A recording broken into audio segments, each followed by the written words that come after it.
21 দিনের আলোচনা আর ব্যাপক বিতর্কের পর অবশেষে বাংলাদেশকে বাদ দিয়েই বিশ্বকাপ আয়োজন করতে যাচ্ছে আইসিসি।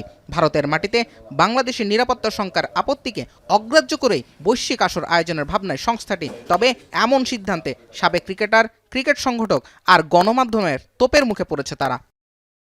অস্ট্রেলিয়ার সাবেক পেসার জেসন গিলেস্পির সঙ্গে উপমহাদেশের ক্রিকেটের সখ্যতা বেশ আগের। আইসিসি সিদ্ধান্তে বিশ্বকাপ থেকে বাংলাদেশকে বাদ দেওয়ার ঘটনায় বিস্ময় প্রকাশ করেছেন তিনি। ভারতের বেলায় নিরাপত্তা শঙ্কা আমলে নেওয়া হলো, বাংলাদেশের জন্য কেন তা উপেক্ষিত সেই প্রশ্নের জবাব খুঁজেছেন সাবেক এই পেসার। একই মন্তব্য আরেক সাবেক ক্রিকেটার শাহিদ আফ্রিদির। আইসিসি সিদ্ধান্তে হতাশা সাবেক এই অলরাউন্ডারের।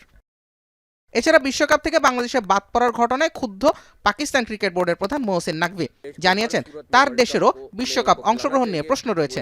मेरा ख्याल है बांग्लादेश के साथ ज्यादती हुई है और मैंने आईसीसी की बोर्ड की मीटिंग में भी यही कहा था, आप डबल स्टैंडर्ड्स नहीं कर सकते हैं कि एक मुल्क के लिए आप कहें कि जी जो मर्जी जब मर्जी फैसला कर ले और दूसरे मुल्क के लिए टोटली অপোজিট ফেসলা করে। এছাড়া ক্রিকেট বিশ্বের অন্যতম প্রভাবশালী ম্যাগাজিন উইজডেন প্রশ্ন তুলেছে আইসিসির দ্বিমুখী নীতি নিয়ে। বাংলাদেশের নিরাপত্তা সংখ্যা কেন আইসিসির কাছে গ্রাহ্য হয়নি তা নিয়ে প্রশ্ন তুলেছে উইজডেন।